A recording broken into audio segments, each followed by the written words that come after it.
اب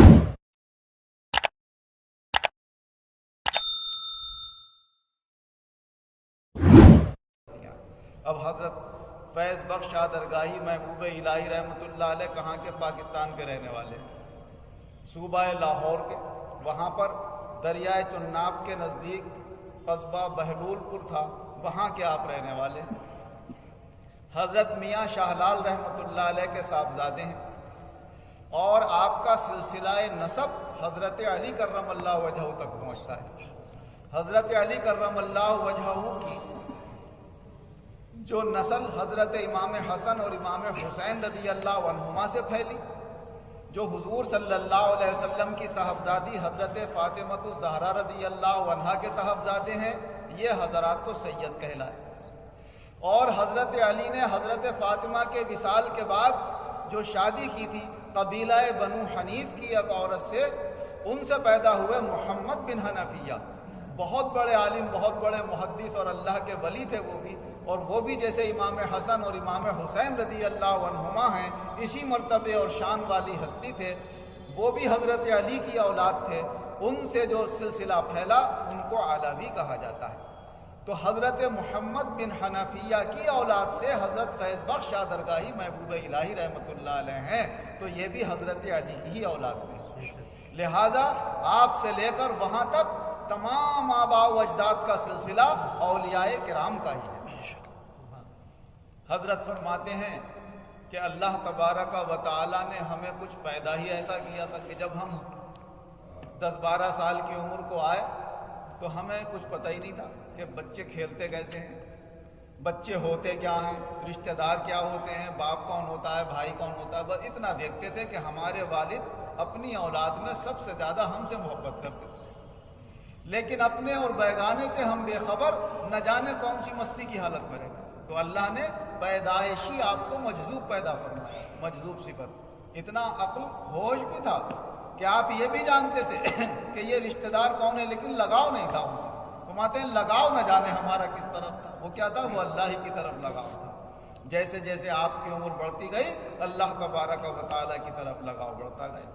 جب آپ کے والد جنگل میں سکھوں کے ہاتھ سے شہید ہو گئے تو فرماتے ہیں اور زیادہ اپنے وطن سے نفرت ہو گئی، اور ہم وہاں سے نکل کر نہ جانے کون سی مستی میں قصبہ بٹالہ میں پہنچ گئے۔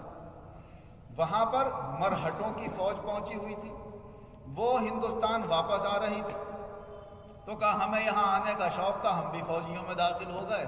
وہ سب مسلم اور غیر مسلم سب کی ملی جلی فوج تھی، اس میں کوئی نیک آدمی تھا، کہا وہ ہمیں اپنے ساتھ گھوڑے بٹھال کر یہاں پر لے آئے۔ اور یہ ککرالا کے پاس ایک جنگل تھا بلحت کے نام سے، اس جنگل کے قریب جگہ ہمیں پسند آئی، ہم نے ان سے کہا بھائی ہمیں یہیں چھوڑ دو، آپ جا سکتے ہو یہاں سے۔ تو کہا اس نے یہ جنے کیا نظر سے دیکھا، وہ بھی کوئی اللہ والا تھا کہ یہ بچہ کوئی بہت کامل معلوم ہو رہا ہے، لاؤ اسی کے ساتھ زندگی گزارتے، تو وہ بھی وہیں پر رک گئے۔ کہا بس ہم اس میں جنگل میں رہتے رہے۔ وہاں ایک سید صاحب تھے، ان سے ہم نے قرآن پاک پڑھا، اور مداری سلسلے کے کوئی بزرگ تھے، ان سے ہم اولیاء اللہ کی باتیں سنتے رہے اور ان کے کمالات سنتے رہے اور سیکھتے رہے۔ پھر جب ہم جوان ہوئے تو ہمارے دل میں یہ تڑپ پیدا ہوئی کہ کوئی اللہ کا کامل ولی مل جائے تو ہم اس سے بیعت ہو جائیں۔ کہا ایک شخص اور تھے ہمارے ساتھ، ان کا بھی یہی ارادہ ہوا۔ اتفاق سے حضرت سیدنا حافظ شاہ جمال اللہ صاحب رحمۃ اللہ علیہ شکار کے ارادے سے جنگل میں پہنچ گئے وہاں، اور ایک بزرگ تھے شاہ بدر الدین صاحب رحمۃ اللہ علیہ، ان کا وہاں مزار مبارک تھا، حافظ صاحب نے وہاں پر قیام فرمایا۔ فرماتے ہیں جب ہم نے ان کی آمد سنی تو میں اور وہ فقیر جو دوسرے مرید ہونا چاہتے تھے، ہم دونوں ساتھ ساتھ آپ کی خدمت میں پہنچے۔ تو سب سے پہلے حضرت نے میری طرف توجہ ڈالی، اور جب میری نظر پڑی تو میں نے بھی دل میں یہ کہا جس منزل کی تلاش تھی اللہ نے وہ عطا فرمایا۔ تو کیا ہے، نظر پہچان لیتی ہے کہ ہیرا کون سا ہے اور موتی نقلی کون سا ہے، تو اصلی اور نقلی کی پہچان ایسے ہوتی ہے۔ فرماتے ہیں جب حضرت نے توجہ ڈالی تو پہلی توجہ ہمارے اوپر اثر نہیں کر سکی، تو پھر حضرت نے اپنا روح پر میرے دل کے قریب کر کے نعرہ حیدری یا علی جب کہا تو فرماتے ہیں بس میں بے خود ہو گیا، اور ایک مستی سی میرے اوپر طاری ہو گئی۔ جب حضرت نے کچھ نصیحتیں فرمائیں اور فرمانے کے بعد وہاں سے میں رخصت ہوا حضرت کے پاس سے، تو وہ حضرت نے اتنا فرمایا اس فقیر کی بہت ترقی کی، اور اس کے بعد فرماتے ہیں پھر مجھے ہوش نہیں آیا۔ بے ہوشی کا عالم اس ایک نعرے کی وجہ سے، فرماتے ہیں بے ہوشی کا عالم میرے اوپر 17 سال تک طاری رہا۔ 17 سال تک مجھے یہ ہوش نہیں تھا جنگل میں کہ میں کہاں لیٹا ہوں، کہاں بیٹھا ہوں، کہاں کھا رہا ہوں، کہاں پی رہا ہوں۔ پتے ہاتھ آتے تھے وہی کھا لیا کرتا تھا، گھاس میں لیٹے وہیں سو گئے، نہ کھانے کی فکر نہ پینے کی۔ فرمایا مگر اس بے ہوشی کے عالم میں بھی کوئی نماز 5 نمازوں میں سے میری قضا نہیں ہوتی، بس ایک نماز کے وقت تو مجھے ہوش آتا تھا، نہ جانے کون میرے کان میں کہہ دیا کرتا تھا کہ نماز کا وقت ہو گیا، تو کہا میں نماز پڑھ لیا کرتا تھا، اور اس کے بعد پھر میرے اوپر بے خودی طاری ہو جاتی۔